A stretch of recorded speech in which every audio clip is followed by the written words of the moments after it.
Yes, 7402. I said ignorant people. I didn't say black people. I said ignorant people. You said black people.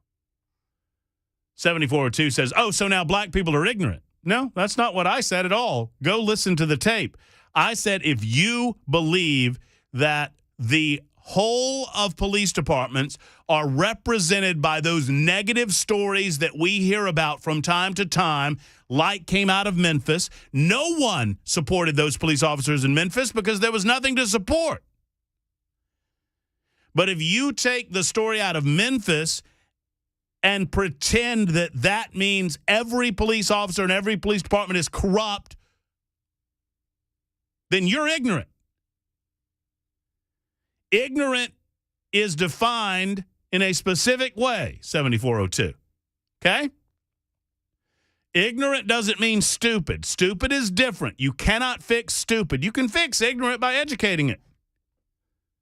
And that's what we try to do on a day-to-day basis. The fact of the matter is the vast majority of police officers are good people trying to do the best work possible to protect and to serve the communities that they are empowered to protect and to serve. And if you think cops are quote-unquote bad, if you've ever said that, if you don't think that cops' lives matter, then you're ignorant. If you've ever said defund the police, you're ignorant. I hope I'm being clear. And I don't know what color you are. I hope I'm being clear. I can help you out.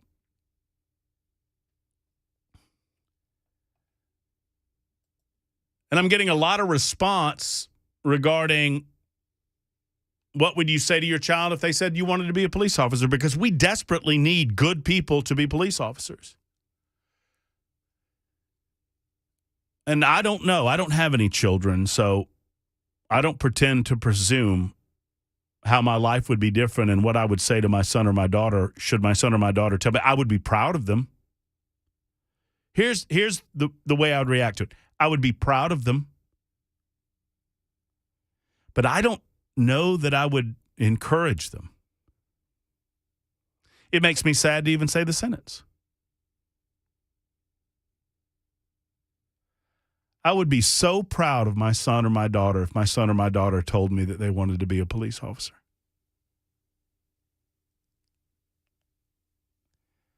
But based on the stories that I see every day and the ones that I hear about that I don't report on, I don't know that I would encourage it.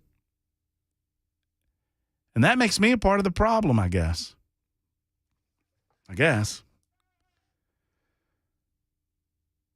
In New York City,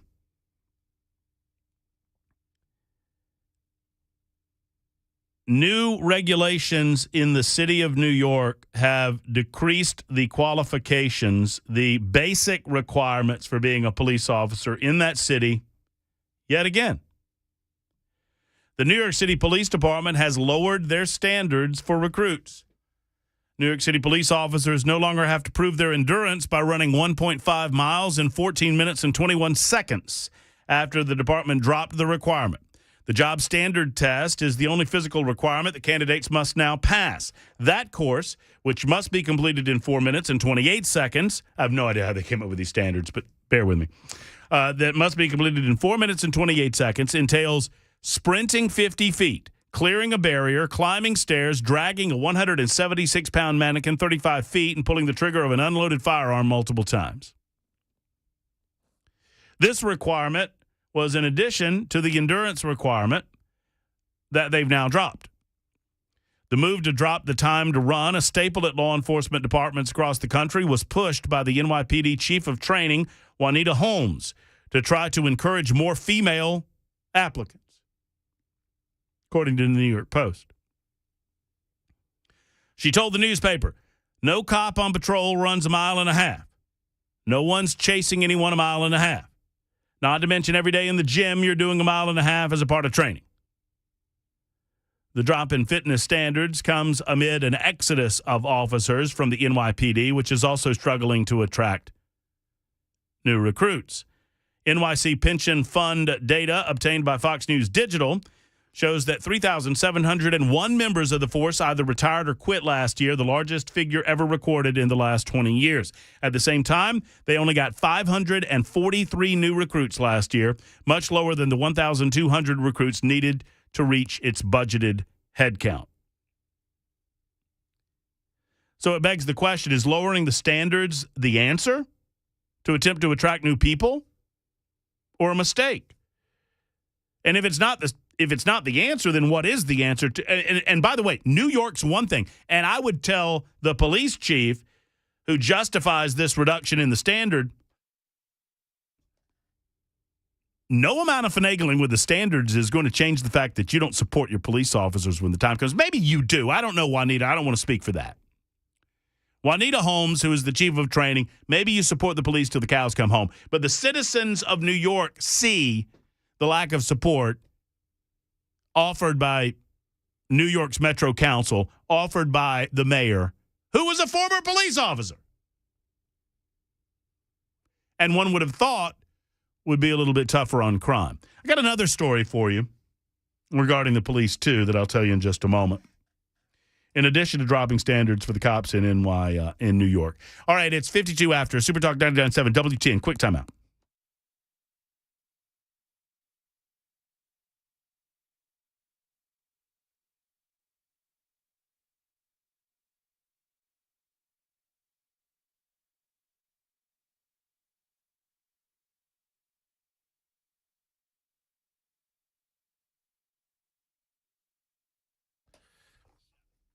Hey, friends, it's Matt Murphy for Tennessee Men's Clinic. Okay, so Tennessee Men's Clinic originated men-specific health care in this community, and now they've expanded it, and they are the originators and the best.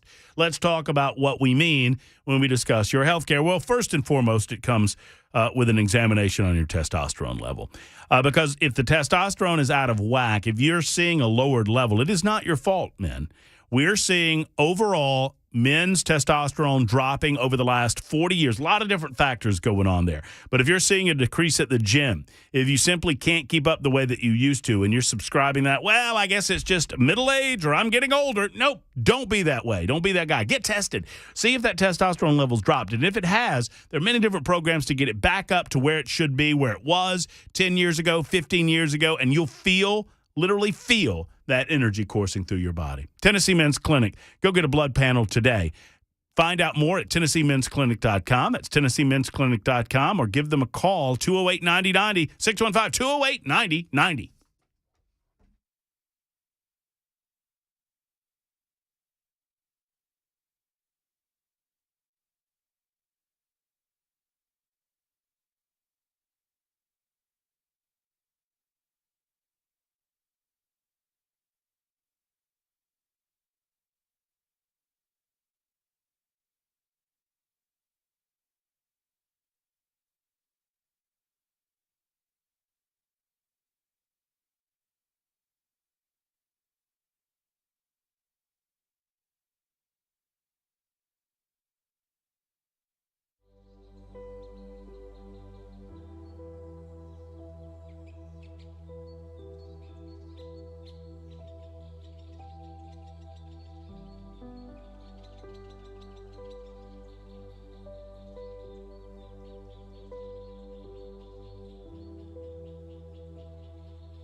All right, a couple of moments before we'll say hello to the final hour of the Matt Murphy Show. Coming up, I'm beginning to believe that talking heads on the liberal networks are not actually human beings. I'll explain what I mean coming up in the last hour of the show. Plus, Trump is obviously the front runner for the Republican Party. We'll discuss his appearance at CPAC this weekend, and a plane drops 4,000 feet in 20 seconds. Woo! Woo! It's 2 o'clock on Super Talk.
It's a dangerous world out there, and Defense Systems wants to help. Defense Systems is an active shooter and physical security expert company for a dangerously developing world, and I want to talk to you about it for a moment.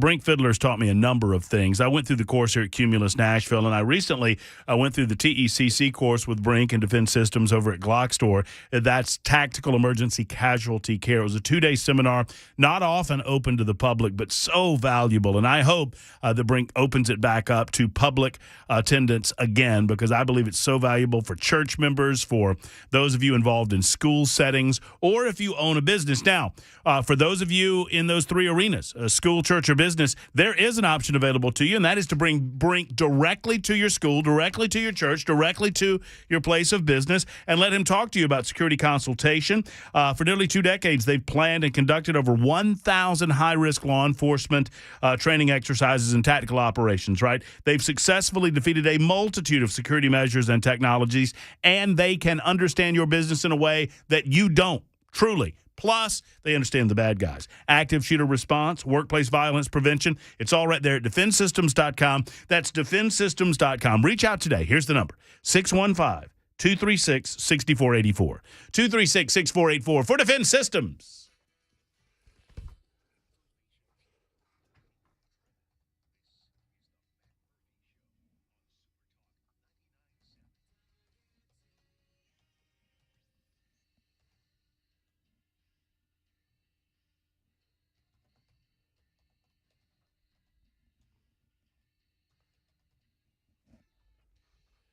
Here we go. It is the Matt Murphy Show, final hour of the day, a Monday edition in progress on this March 6th. Boy, oh boy, time as it does is marching on already the third month of 2023. It's our episode 291. We'll hand off to The Drive and Brian Wilson coming up at 3 o'clock this afternoon.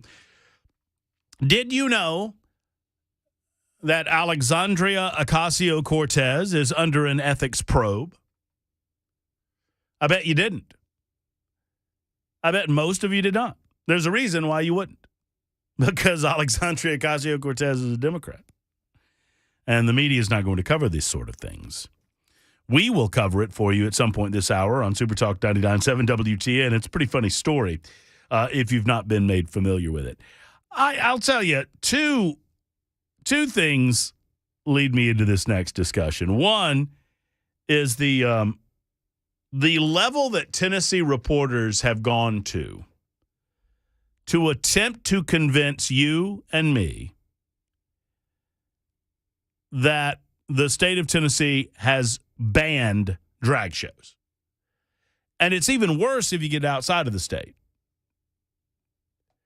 National headlines all across America over the weekend were that Tennessee, the state of Tennessee, has banned drag shows. Which obviously and of course isn't true. And anyone with a modicum of understanding as to what was passed would know that. Now, Gavin Newsom is probably too dumb to understand the difference. But this is what liberals do, and modern liberals especially. Because they don't have boogeymen to slay anymore, so they create them. A couple of examples. One starts with MSNBC, where I'm beginning to think these talking heads on MSNBC are not human beings. They cannot actually be human beings because human beings, there is zero chance that human beings believe this. And I'm going to bring it back to Tennessee in a moment and drag shows in a moment because you're seeing a lot of this going on in the mainstream media. Primarily on MSNBC, #NeverCNN, New York Times, Washington Post, etc., where they make up storylines that do not fit reality, but they do so that they can further their belief that certain political leaders are evil or whatever. Let's start with this fella on MSNBC. I don't know, his name's Beschloss or something along those lines. He's not a real human being because not a real human being with a functioning brain would know that this is utter Bravo Sierra. Let's listen in. But the even more dangerous thing, Stacey and Michael, is that, people who try to get a nomination in parties, do it by trying to appeal to what they think will work. Well, look what Rick DeSantis has done in Florida. Okay, first off, he got his programming wrong. It's Ron DeSantis, but whatever. So, look what Rick DeSantis has done in Florida. He was known as sort of a nondescript political leader, member of Congress. Suddenly, he really has tried to turn himself into sort of a local Mussolini in Florida with the book banning and the brutal tactics. And even this week, this suggestion that bloggers have to register with the state for the honor of writing about the governor and other political leaders. We have to call this what this is. This is fascism and authoritarianism that goes even beyond what Trump has talked about. That's what he thinks is going to work in that party. And in a way, that's the scariest thing of all. Okay, so in a way, I think Ron, not Rick, Ron DeSantis should be honored that he's being spoken about in this way on MSNBC. Even worse than Trump. That's quite an honor. So this guy who fashions himself as some sort of historian on MSNBC says that Ron DeSantis has banned books. That is factually incorrect. Now, did Ron DeSantis create standards as we have done in the state of Tennessee, as every state has done in the United States of America? Create standards of education by which certain books are going to be impermissible in the classroom. These are books that I could not read to all of you on the radio show today. These are books that show, and I've seen them, that show in the most graphic ways imaginable adults having sex with one another. And many want to show these books and make these books available to children that are underage, under the age necessary in order to appropriately process this information. I get it that part of the educational experience is to expand your horizons and read certain materials that may be a little bit uncomfortable. I remember reading, I always screw his name up, Elise Weissel. The book is called Night. It was about the Holocaust and his experience in the Holocaust. He was in a concentration camp. I read it in the 9th grade. It was a very, very difficult thing to read and probably a little age inappropriate, considering I was only, 14 years old, 15 maybe, when I read the book. I remember I've mentioned Ms. Bolton quite a bit on the show. Ms. Bolton was very influential in my life. She was my 10th grade social studies teacher. She handed me a book called Man-Child in the Promised Land, which was about inner city Harlem in the 1960s, where heroin was rampant. Probably not the most age-appropriate thing, but it stretched my horizons in a positive way overall, and she understood that I was ready to process it. That's not what we're talking about. And oh, by the way, Ron DeSantis has not banned a single book. But that's what MSNBC believes, or at least that's what they present. I don't know if they believe it. I know this. A lot of people that watch do.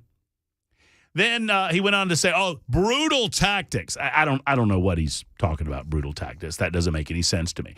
Or even the suggestion that bloggers have to register with the state. By the way, that's not a suggestion by Ron DeSantis. It was a one-off thing that one lawmaker in the state of Florida brought up as a debatable point. It's one person bringing up one thing. That doesn't turn it into policy whatsoever. It's just ridiculous.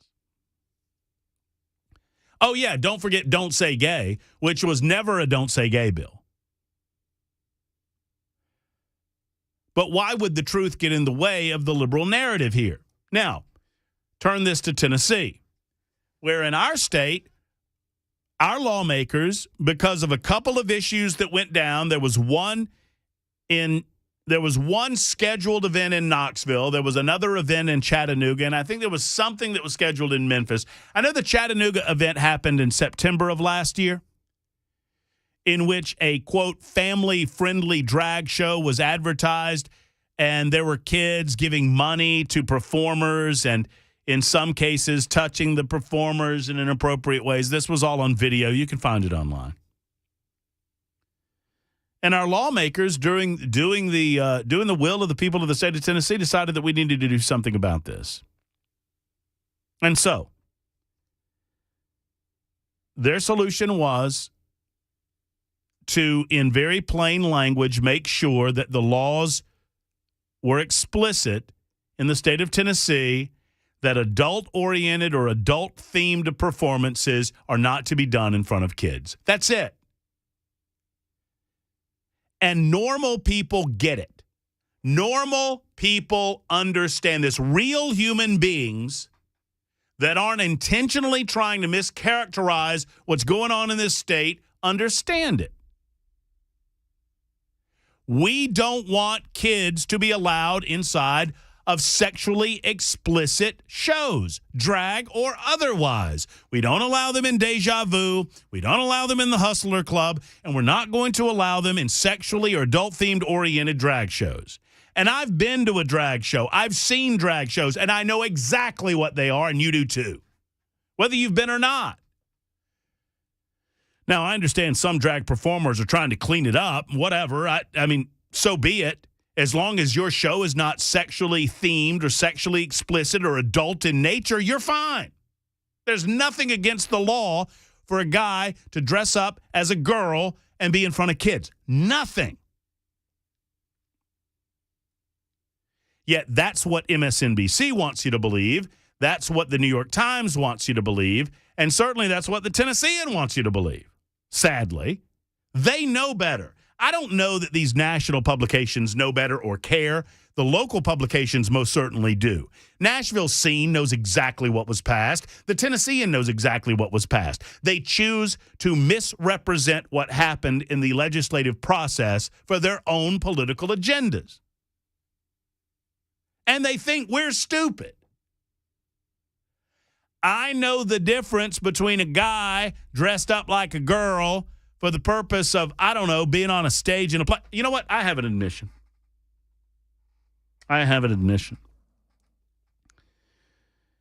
Because apparently organizations like the Tennessean don't know the difference. I guess I need to admit that in college, we did a performance of a play called Rosencrantz and Guildenstern Are Dead. And I dressed up as Queen Gertrude in half of the performances. I guess that means, according to the Tennessean, I'm now illegal in the state of Tennessee. I suppose. But we know better. You know exactly what Ron DeSantis wanted to make sure that standards fit the belief systems and the desires of the parents who don't want their kids exposed to material that they do not believe they're mature enough to be exposed to. In the state of Tennessee, we simply don't want adult or sexually charged performances happening in front of our kids. And they act like we're idiots. Drag shows banned in Tennessee, said the headline, when none of it's true. And then there's this dork, Gavin Newsom. The Democrat governor, Gavin Newsom, couldn't help himself, and he tweeted out an Associated Press story that misrepresented the law passed in the state of Tennessee. The story was headlined, Tennessee Restricts Drag Performances. Now, to the AP's credit, I'll give them a little bit of credit. They said the word drag does not appear in the legislation. Instead, the new law changes the definition of adult cabaret to include male or female impersonators. Gavin Newsom said, Tennessee has the 8th highest murder rate in the nation. It ranks 44th among states for health outcomes. And this is what the governor is focused on. You know, taking a shot at our own Governor Bill Lee. And I don't know how you feel about it, but look, I might disagree with Bill Lee on a number of issues, but that's the family fighting internally. But when some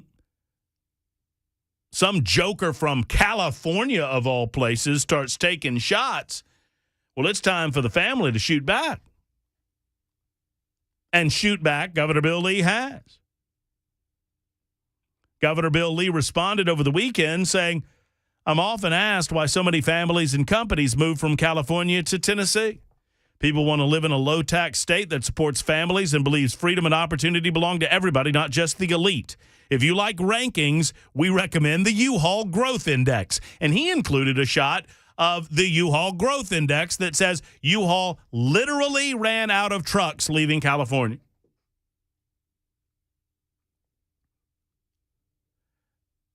The level of ignorance, the obtuse nature of the comment. I mean, are you that oblivious to how your state is functioning with regard to homelessness and drug use? Your major metropolitan areas have become absolute hellscapes. And yet you choose to take a pot shot at Tennessee, functionally about something that really isn't true. I mean, so Gavin Newsom has taken a position where he's in favor of 8-year-old kids going to a drag show, cabaret, a typical type drag show, where they make sexually charged jokes and, oh, it's all funny. And, you know, people, you know, say things like they'll say the word wood and everybody will acting like children. That's what Gavin Newsom wants your kids to say. And this guy's in line to run for president of the United States, mind you. These non-people think that you are so dumb that you don't know the difference between, like, for example, the governor of the state of Tennessee, when he was, I think, a high school student, dressed up in female clothing. And they don't think you can understand the difference between Bill Lee dressing up in female clothing or Matt Murphy dressing up as Queen Gertrude for a play in college, the difference between that and the sexually charged adult cabaret performances that go on a regular basis in Nashville, that you can't understand the difference. They want you to believe that those are exactly the same thing because they think you're stupid. Well, you're not stupid. And I know you're not because you're listening to my show on Super Talk 99.7 WTN.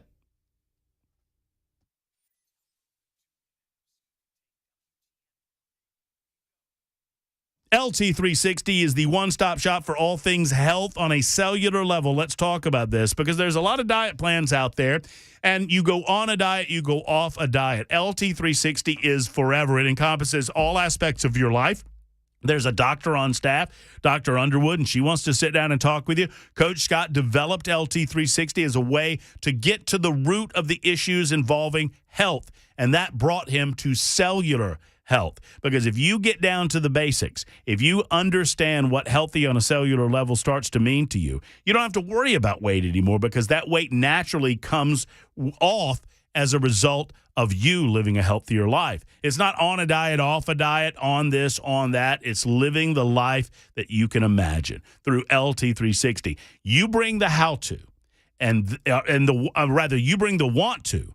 Say it right, Murphy. You bring the want to, they'll bring the how to. That's how it works at LT360. You bring the want, they'll bring the how, and together you're going to live a healthier life. Go to LT360.com. That's LT360.com for more information, and tell them Matt Murphy sent you to LT360.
All right, it's Super Talk 99.7 WTN. Thank you, Tim Melton. Looking forward to that report. 226 on Super Talk.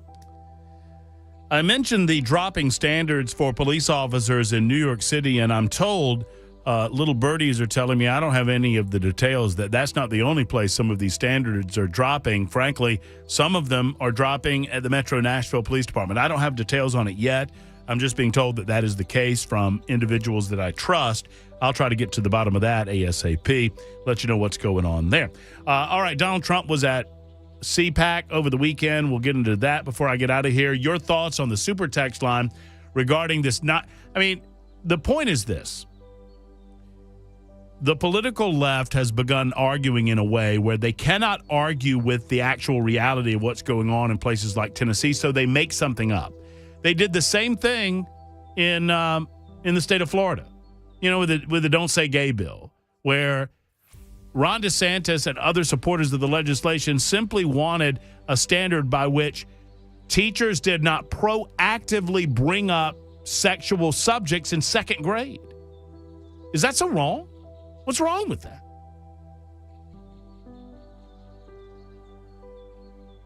John writes in and says, Matt, I have to admit, in the late 70s, I won a womanless beauty contest at school. Hope it doesn't come back to haunt me. I'm really scared. We used to have clean fun and laugh at ourselves. True. What about the parents taking said children to the drag show? Shouldn't they be charged with the same? Well, so what we saw happening, and I won't belabor this point, but what we saw happening were some shows were being advertised as family-friendly shows, and I don't know why a parent would feel the need to take their kid to a family-friendly drag show anyway, but so be it, cross-dressing and whatnot.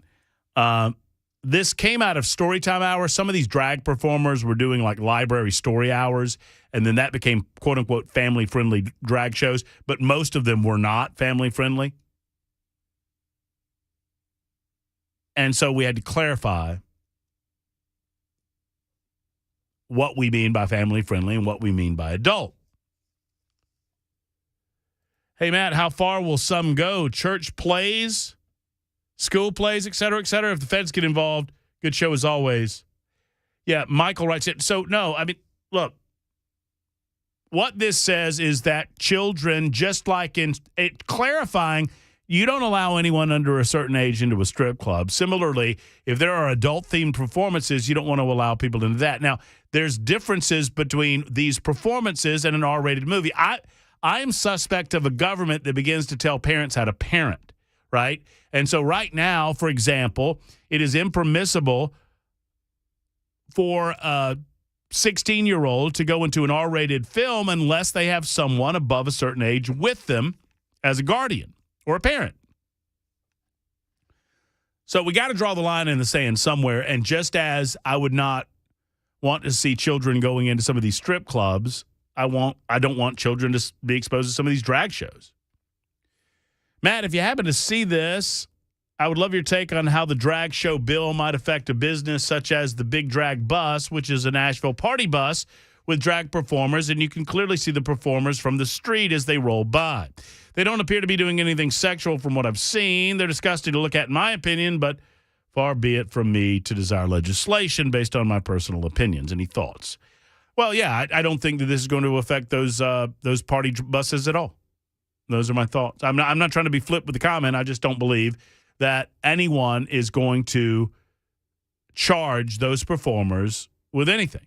The children aren't allowed on the buses, and any exposure that kids have on the street will be cursory at best.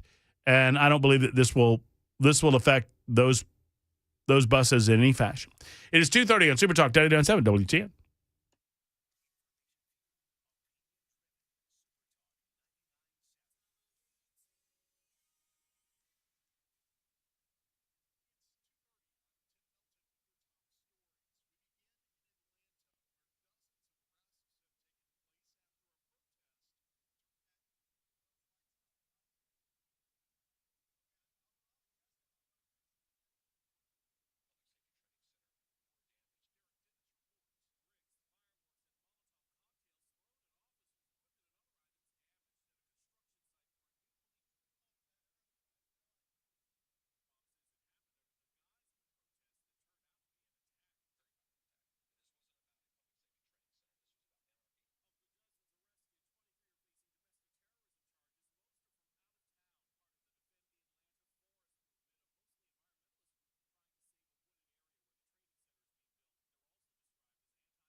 All right, it's that time of year, kids. It's time to call Jeff Eddy in Efficient Heating and Cooling and make the appointment to get Jeff or one of his qualified technicians out to your home and check out that AC. Hey, it's Matt Murphy for Efficient Heating and Cooling. They're a small company with big service and big results, and I trust Jeff Eddy and his crew to do what is right, and they proved it time and time and time again. Now let's talk about maintenance of your unit. Because it's that time of year, it's time to get the AC checked, get all of those ductwork checked, get that unit checked to make sure that it's running as it should for the spring and summer season. At some point, you have to replace, and you can extend the life of your unit by getting that maintenance done, and it doesn't have to cost you an arm and a leg. Matter of fact, no matter how many units you have in the home, $125 is the maximum amount you'll pay. They're a diamond contractor with Mitsubishi Electric, an Elite Pro partner with Rheem, efficienthvac.net, or call 615-784-4424. That's 615-784-4424. Tell them Matt Murphy sent you to Efficient Heating and Cooling.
All right, it's Super Talk 99.7 WTN, the Matt Murphy Show in progress, 2:37.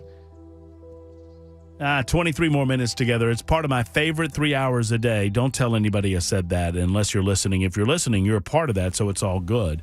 But I love being with you for 3 hours a day, Monday through Friday from noon until 3, and I hope you tell a friend or a neighbor about us as well. Still have AOC to tell you about. Joe Biden was in Selma for the Bloody Sunday commemoration.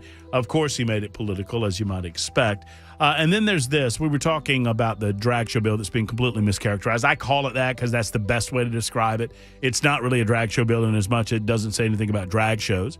It does say that we're going to protect kids from being exposed to inappropriate material for their age group. And so with that in mind, 7670 asks me a question. Are you in favor of drag queens reading to children? Boy, the way that you phrase the question makes it easier for me to answer, because you asked me if I'm in favor of that. No, not necessarily. But I'm not necessarily here to tell you that it's child abuse if a parent takes their kids to watch Mrs. Doubtfire read to the youngsters, right? It does not necessarily have to be anything that is sexually charged. And so if you take that away, then my consternation about the whole deal is significantly diminished. Now, if you're asking my personal, I mean, you are, obviously. I'm a person, and you're asking my opinion. There's a difference between what should be legal and illegal and what should be permissible and impermissible, and a lot of times that's a gray area. Parents are going to decide to raise their kids in many, many different ways, right? So if you're asking me if I would take my kids specifically to have a drag queen read to them, no. Are you asking me if I believe that that's something that's going to damage the kid? No. Not necessarily. I mean, kids see guys dressing up like girls and girls dressing up like guys all the time. And they see it in a lot of different ways that have nothing to do with sexuality or sex. So the way that you ask the question, are you in favor? No, I mean, I'm not in favor of it, but I wouldn't make it illegal, certainly. Because I don't think that there is specific damage being done to the kids in that arena. And that's my answer. When I was in high school at a Christian school in Columbia, we did drag shows on Pep Week. Of course, it wasn't sexual in nature. It was all in good fun. I mean, I get that. And then another person, I don't know if he wants me to identify him or not, so I'm not going to, Matt Murphy. I've definitely seen a reduction in quality in new recruits coming out of our academy. They no longer do stress situations because of the attrition rate going up.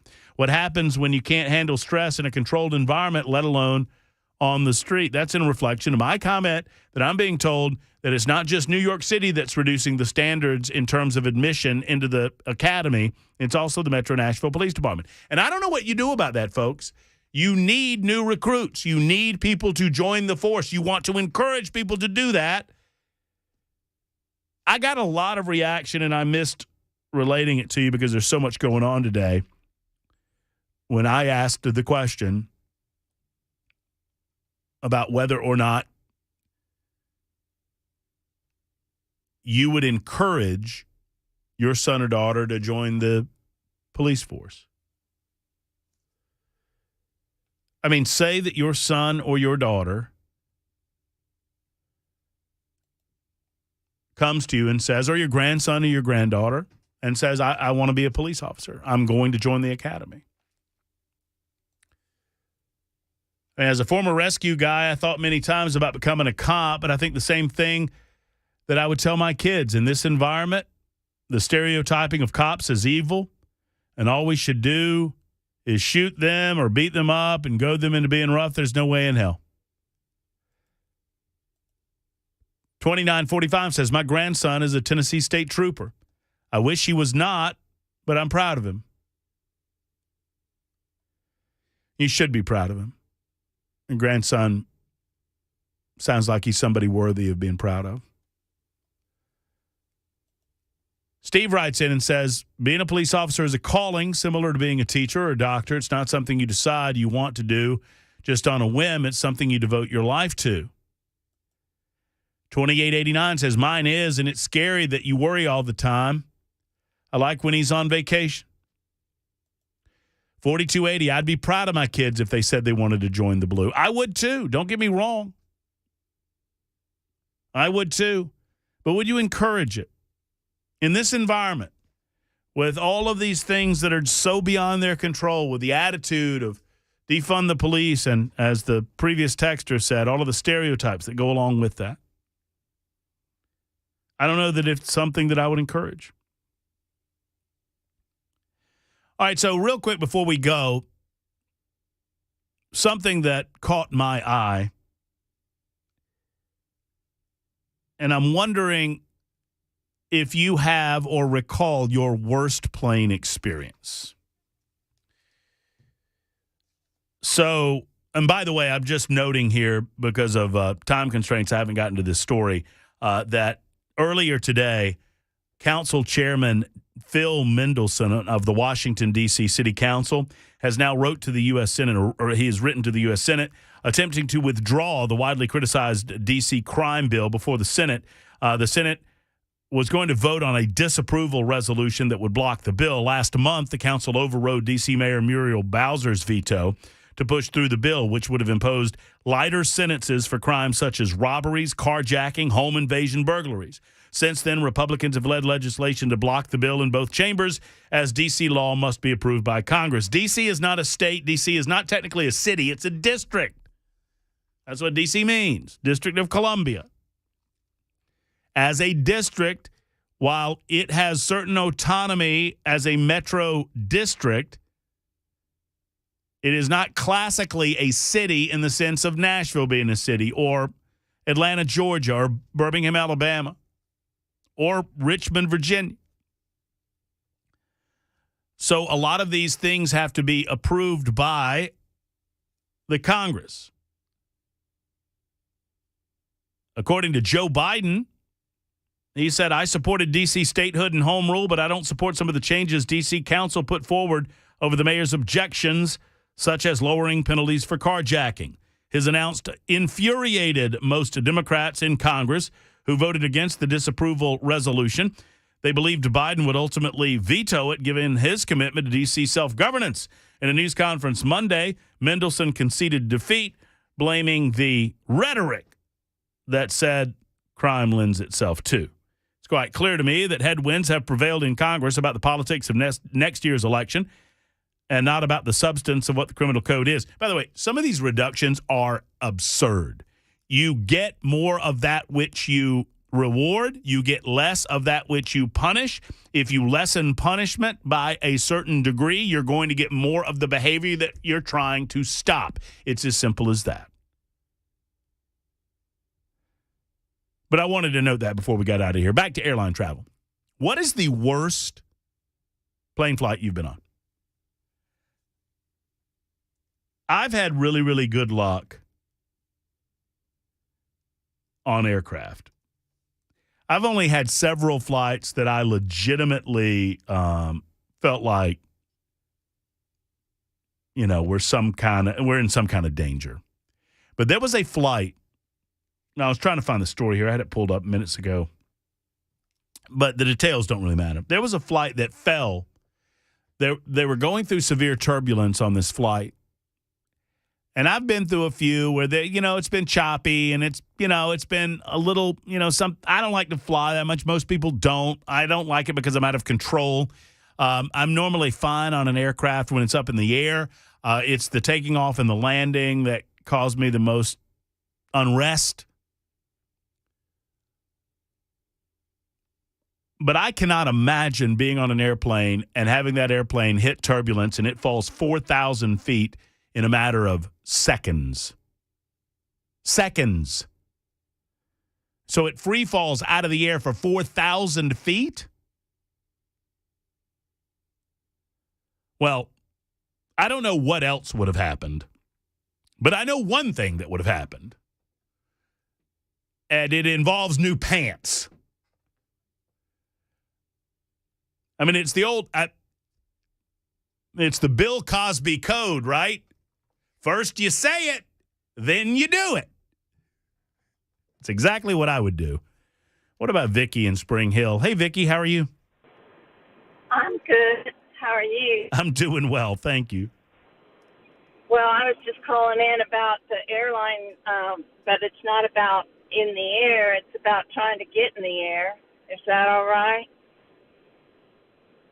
Well, yes, ma'am. I mean, I'm telling you, I don't like the takeoffs. Once I found out about the point of no return on most airport runways, it freaked me out on the takeoffs. Do you know what I'm talking about? Yes, I do. All I know is air travel is not like it was 5 years ago at all. And my beef is that I just made reservations to join my 82-year-old brother in Mazatlan, Mexico, and it took me 8.5 hours to make the reservation. Holy moly. That's awful. Yeah, and it was with Delta, and it was with Miles, and my brother travels all over the world, and he said, well, if they're not helping you, hang up and call back and get a better person, because this had to be done on the phone because we were transferring miles. So we got a better person 4 times, and it still didn't turn out right. So anyway, I'm just so frustrated by losing a day just trying to make a reservation. Well, you're right. More and more the airline industry, and it's sad to say, and thank you, Vicky, for the call. Getting on an airplane nowadays is like getting on a bus was 40 years ago. When I first flew, and I was 18 years old when I took my first flight. And even then, 30 or so years ago, there was a certain level of respect that you saw between passengers and crew, passengers and pilots, certainly. That level of respect has been diminished greatly. Flying on an airplane is different than anything else that we do in the sense that it brings people who would never come together in any other social setting, and it puts them together confined in a small space for hours on end. With that in mind, a lot of people are afraid of flying, so there's a lot of alcohol flowing around, and that lends itself to some of the worst of humanity. This flight, though, that I'm talking about, it was Lufthansa. It was struck with severe turbulence. It plummeted 4,000 feet in a matter of seconds. It was flight 469. And guess who was on the flight? A famous, the wife of a famous person. Matthew McConaughey's wife was on the flight. Camilla McConaughey. She recalled to her 1 million followers, I was told the plane dropped 4,000 feet. 7 people went to the hospital. Everything was flying everywhere. With respect to the privacy of those around me, that's all I'm showing. But the plane was chaos. The turbulence kept coming in, said the Brazilian model and designer. And then there's this. Before we go, did you see the cat in the luggage? I don't know how you forget that. So you got to go through the airport screening before you can get on the plane for it to plummet 4,000 feet. And in this particular case, the person was told to put their luggage on the scanner so they could scan the luggage. And they put everything on the scanner so they could scan the luggage. And one of the pieces of luggage had a cat in it. It was a cat carrier. Don't put your cat through the scanner, folks. You're supposed to hold the cat. There's a protocol for doing it. You hold the cat, you put the scanner, put the carrier through the scanner, and then all is well and good. It's 2:52 on Super Talk 99.7 WTN. Back to wrap this thing up in a moment.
Winding things down for our portion of the broadcast day on this Monday edition of the Matt Murphy Show, Super Talk 99.7, WTN, on the heels of a strategic investment seminar over the weekend.